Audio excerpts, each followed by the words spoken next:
Casanare es una aventura inolvidable al último paraíso terrenal. Casanare al día. Radio orgullosamente casanareña. ¿Qué tal? Buenos días. Retomamos la información en prensalibrecasanare.com y hasta ahora nos visita en nuestro estudio la representante a la Cámara del Departamento de Santander, Jennifer Pedraza.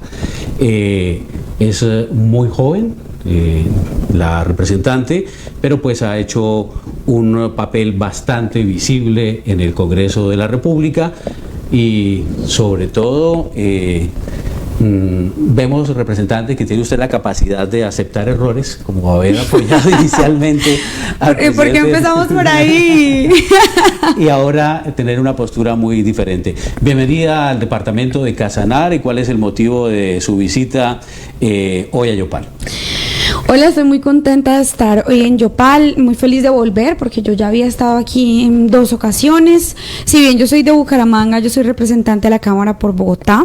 Mucho gusto, estoy contenta de estar aquí acompañándoles el día de hoy. Me llamo Jennifer Pedraza, tengo 29 años y uno de los principales temas que me ha movido del corazón toda la vida ha sido la lucha por la educación pública.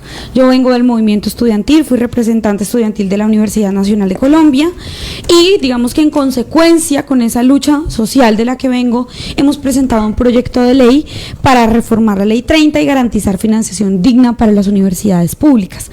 La Unitrópico, por ejemplo... Antes de hablar de las universidades públicas, ahora entiende entonces uno por qué usted fue protagonista en las jornadas de protesta del 2019 y del 2021, ¿no? Sí, señor, ahí empecé como todo bueno, de hecho ya había venido siendo parte del movimiento social, pero esas épocas fueron muy importantes para mí.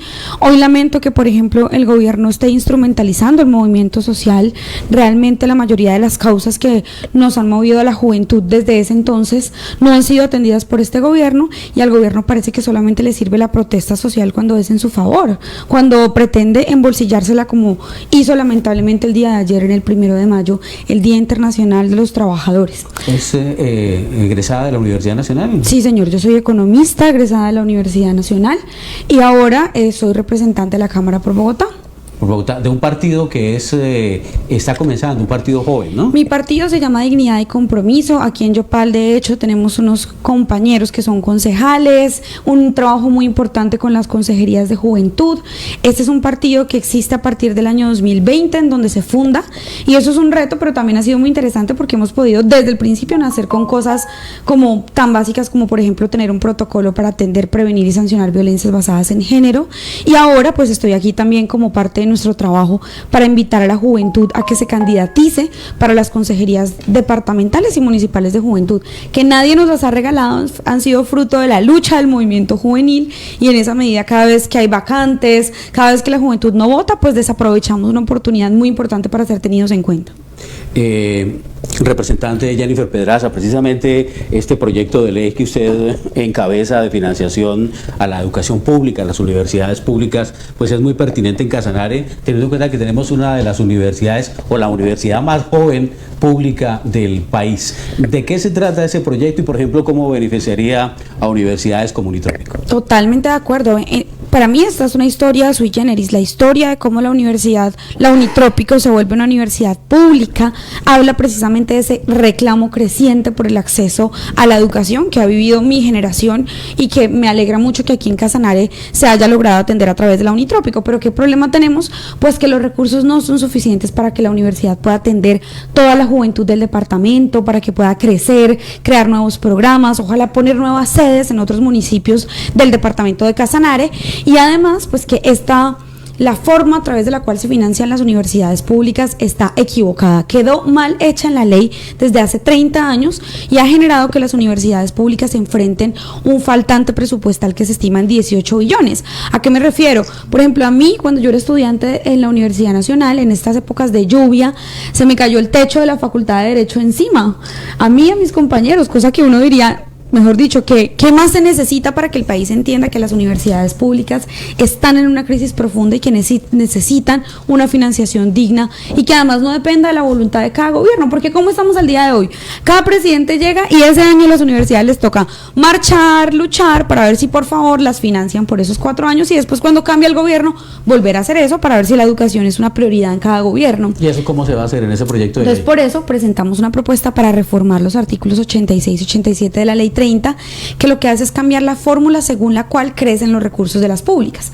Al día de hoy crecen con el IPC, o sea, con la inflación, es decir, qué tan cara se pone la leche, la papa, la yuca, la carne, pero resulta que nuestras universidades no consumen ni leche, ni papa, ni yuca, ni carne. Entonces nosotros proponemos cambiar ese indicador para que crezca de acuerdo al índice de costos de educación superior pública y además que el gobierno nacional financie los incrementos salariales de los profesores de las universidades públicas, porque el gobierno muy feliz emite el decreto que dice cómo crecen esos salarios, pero no se mete la mano al bolsillo para financiar esos incrementos salariales.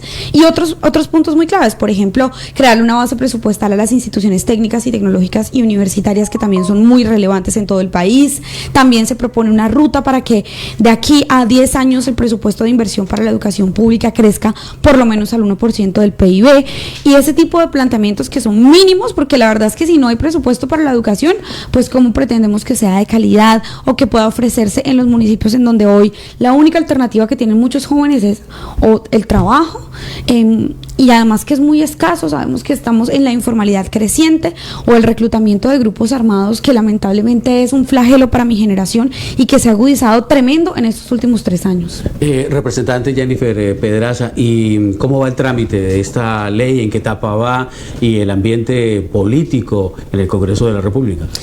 Bueno, esa ha sido una de mis rupturas también con el gobierno, te lo voy a contar porque nosotros presentamos este proyecto de ley desde el primer mes que estuvimos en el Congreso, o sea, ya lo habíamos construido con el movimiento social antes de ser congresista incluso, pero resulta que ante tanta cambiadera de ministro de Educación, es que hemos tenido apenas en 3 años, en 2 años y medio hemos tenido 3 ministros de Educación. Ninguno de ellos ha decidido apoyarlo de manera decidida. La verdad es que este proyecto ya se hundió en una ocasión por falta de debate en el Congreso. Lo volvimos a presentar, supuestamente en este momento el Ministerio de Educación lo apoya, pero la verdad es que van 8 meses desde que lo radicamos y apenas ha tenido un debate. Y eso es lo que pasa cuando a un gobierno le importa un pepino un proyecto de ley y está esperando a que se hunda. Así que por eso es que estamos en esta gira por las universidades para invitar a los estudiantes, las estudiantes, los profes, los rectores, los trabajadores a que nos movilicemos de verdad con una agenda independiente de nuestras causas, no una que solamente le sirva al gobierno nacional, porque precisamente estos son los temas abandonados, prometidos, pero olvidados por este gobierno y que al final nos van a dejar en el 2026 en el mismo punto en el que empezamos en el 2022, sin cambios estructurales a favor de la educación pública. Bien, precisamente hoy a las 10 de la mañana en Unitrópico se realiza un foro alrededor de esta temática. Imagino que está recorriendo todo el país con este proyecto de ley. Exacto, estoy volviendo a mi casa, que son las universidades públicas y son un lugar que prefiero muchas veces, en comparación a otros lugares de la política. Estamos haciendo toda esta labor de educación, de socialización del proyecto para promover pues que nos reactivemos como movimiento juvenil, como movimiento estudiantil en defensa de una agenda que realmente nos pertenece y que realmente nos representa.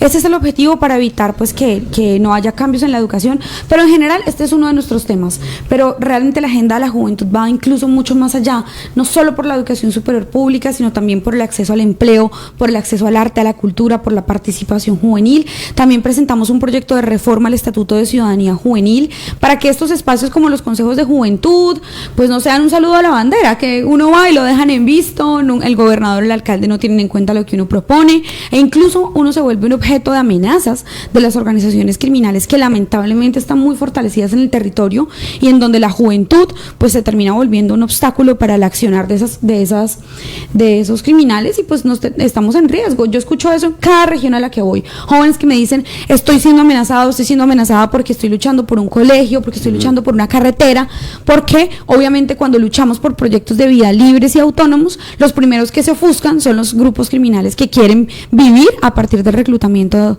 de menores.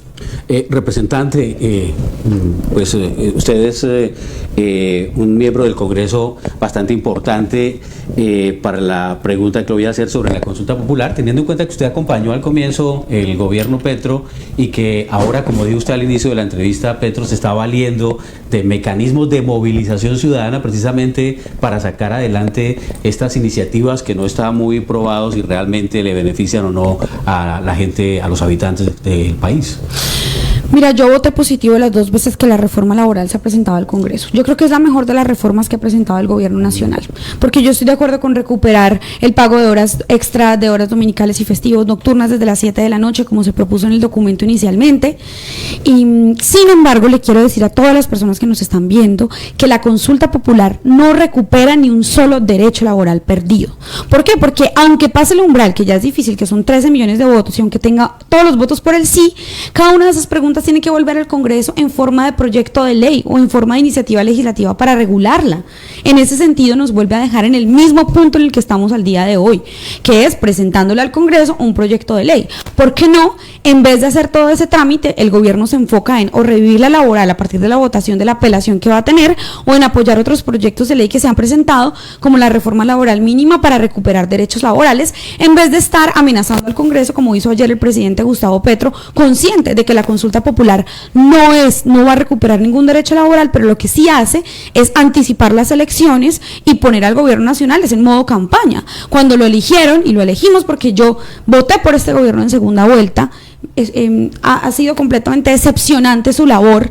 Francamente, cada vez estoy más apartada de su forma y de contenido de gobernar, pero esa consulta popular, antes que recuperar derechos laborales, lo que hace es garantizarle al presidente adelantar las elecciones del 2026, financiar unos grupos políticos en específico, y no recupera ningún derecho laboral. O sea, lo hacen es instrumentalizando una causa justa, como la necesidad de tener mejores condiciones para los trabajadores y para las trabajadoras. Y además de ñapa, dirigida por Armando Benedetti, uno de los peores exponentes de la clase política tradicional, denunciado por violencia de género, investigado en 7 ocasiones, tiene 7 procesos penales abiertos en la Corte Suprema de Justicia, llamado a juicio recientemente por esta misma institución. O sea, es una vergüenza que un gobierno que se eligió con la bandera del cambio esté hoy siendo dirigido y casi que, yo diría, presidido por Armando Benedetti, porque ante la incapacidad del presidente Gustavo Petro de atender una agenda, llegar puntual a un evento, incluso las dudas sobre su salud mental, pues cada vez más concentra poder un personaje como Armando Benedetti, que tiene el descaro de decir que porque es adicto a la cocaína nadie puede pedirle ninguna responsabilidad sobre todas las investigaciones que pesan en su contra. O sea, es que quienes votaron por Petro y quienes votamos por Petro en algún momento jamás hubiéramos pensado que el jefe de este gobierno iba a ser Armando Benedetti, y ahora es quien dirige la consulta popular, y pretenden que se nos olvide, que al sonido de discursos rimbombantes y agresivos se nos olvide que es Armando Benedetti el que está ahí en la mano derecha del presidente, y yo diría que cada vez más ocupando el papel de quien preside este gobierno. O sea, ¿usted está arrepentida de haber apoyado a Petro? Estoy muy, muy decepcionada de este gobierno. No representa lo que prometieron en campaña. Si en campaña hubieran dicho, mejor dicho, si en campaña hubieran dicho, vamos a gobernar igual que los gobiernos anteriores, nadie hubiera votado por ellos. Prometieron todo lo contrario. La agenda juvenil está completamente abandonada. No han apoyado ninguna reforma de consejos de juventud, de estatuto de participación ciudadana. No han sido capaces ni siquiera de tener un programa de atención de subsidios para la juventud. Es más, nos tocó casi marchar porque iban a eliminar renta joven. En temas de salud, yo me he opuesto a lo que está pasando hoy. La crisis del sistema de salud hoy es inducida porque ya se está implementando la reforma a la salud del gobierno. Entonces dicen, no, como estamos en crisis, aprueben nuestra reforma. No, señores, es que ustedes ya están implementando por decreto la reforma a la salud, y por eso es que estamos en esta crisis. Vean lo que pasó con la salud de los maestros y de las maestras, que iba a ser el modelo piloto de la reforma a la salud generalizada, y hemos tenido en todas las regiones protestas de los maestros diciendo, no nos están atendiendo, ni siquiera han contratado a quienes van a garantizarnos nuestros servicios de salud. O sea, realmente es lamentable. Y súmale el fortalecimiento de la clase política más tradicional y más clientelista que hemos tenido en este gobierno. Es que mermelada es lo que le han regalado a todos los partidos que supuestamente se iban a oponer a este gobierno, pero vean cuántos ministerios tiene el partido de la U, cuántos ministerios ha tenido el Partido Liberal, ¿qué tan fortalecidos van a llegar ahora a estas elecciones todos esos sectores de la política tradicional que antes supuestamente el presidente Petro enfrentaba? Precisamente sobre elecciones, imagino que tiene pretensiones de repetir o de aspirar al Senado de la República. ¿Cuáles son sus pretensiones en este año preelectoral? Mira, esta curul que nosotros hoy tenemos es la curul más joven del Congreso de la República y yo diría hoy que una de las pocas curules que tiene una persona feminista como yo. Así que nosotras vamos a defender esta curul como un gato patas arriba, la vamos a luchar como lo hemos hecho siempre, de manera honesta, pero la vamos a luchar y la vamos a defender. Y ahora pues lo que estamos proponiendo o estamos trabajando en este momento en una alianza para las elecciones del 2026, tenemos una candidatura presidencial que a mí me hace muy orgullosa decir que apoyo, de eso sí me siento muy orgullosa, que es la candidatura presidencial de Sergio Fajardo, por quien yo voté en primera vuelta en las elecciones del 22. ¿No hay cuarta perdida, quinta perdida? No, esta es nuestra tercera candidatura presidencial y yo diría al contrario, la tercera es la vencida y creo yo que Colombia estaba, no sé, necesitábamos ver que ni Petro, ni Uribe, ni todos esos sectores que siempre han gobernado este país, también hay que decirlo. La pregunta, yo le digo a mis amigas molestando un poco, Colombia está como nosotras, que tenemos un nuevo novio y nos fue súper mal, entonces creemos que nos toca volver con el exnovio porque es la única alternativa. No, tenemos la oportunidad de tener una dirigencia y una presidencia distinta que realmente respete la democracia, algo tan sencillo como que ni aspira a reelegirse, cosa que intentó hacer Uribe y que ahora Petro todo el tiempo está amenazando con la reelección, así diga que no. Tenemos que elegir una persona que realmente se conozca este país, que esté dispuesta a gobernar, que sepa gobernar, porque ahora han surgido otras candidaturas pues que creo yo que no tienen los méritos para poder estar en la presidencia de este país.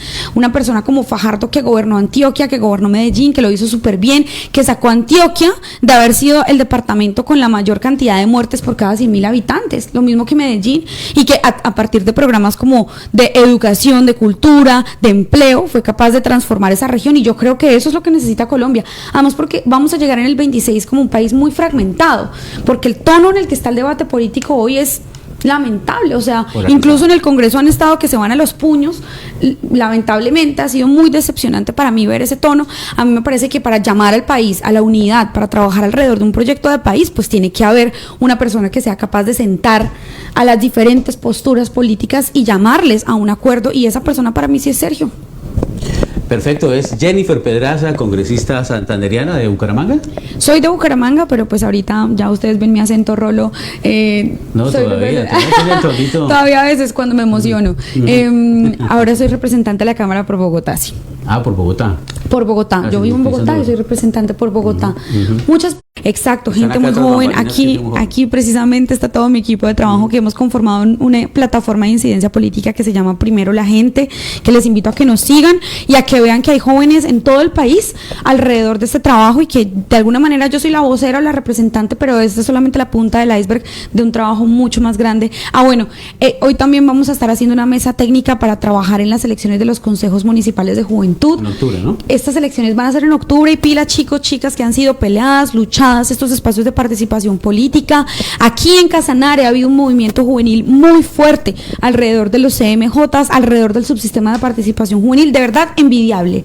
No ha pasado esto en todas las regiones de Colombia, pero sí ha pasado aquí en Yopal, y eso habla de una generación que quiere participar, y que quiere participar no solo para que nos dejen en visto o digan que ay no, y reunimos tantos jóvenes y firmaron la lista de asistencia, no, sino que queremos una participación incidente que hable, por ejemplo, de la necesidad de una política de juventud, presupuesto para los programas juveniles y obviamente educación y empleo, que son lo mínimo que debería estarse atendiendo. Eso fue lo que sacó a los jóvenes a marchar en el 2019, no tener la posibilidad ni de educarnos ni de trabajar, y hoy increíblemente sigue siendo el mismo problema el que vivimos. Congresista muy amable Jennifer Pedraza, de visita hoy en Yopal, en Casanare, con estos temas tan importantes como el apoyo a la educación pública superior en Colombia. Siempre bienvenida a Prensa Libre Casanare, muy gentil. Muchas gracias a ustedes, también bienvenidos en Bogotá a la orden. Prensa Libre Casanare.